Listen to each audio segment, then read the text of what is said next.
حاج اکبر عدسی. چه خبره بگر؟ عروسیه دیگه. عروسیه؟ آره عروسیه حاج اکبر. چه کار داری میکنی؟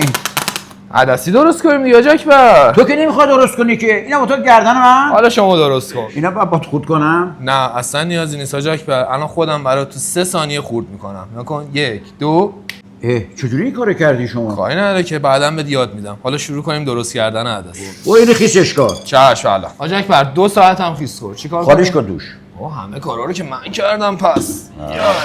یا علی عدسی بار کردم تا 1 ساعت دیگه این عدسی حاضر میشه در عمرت نخورده باشی. سیب زمینیش هم میریزیم. این پیاز داغش رو درست کنه. حاج اکبر این چیه؟ دست نزن.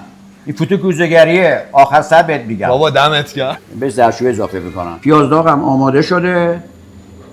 نعنا، فلفل، پودر سیر، نمک. حل چشاتو. درشو باز کن. این چیه حاج اکبر؟ قلمه. آبش به عدسی و خوراک لوبیا اضافه میشه. این عدسی دقیقاً با همین سبک و سیاق بهش آب قلم اضافه میشه و داخل قهوه خوران سرو میشه. ما که نباید تعریف کنیم ولی شما حتما بیاید امتحان کنین چون آب قلمه اصلا کارو در آورده.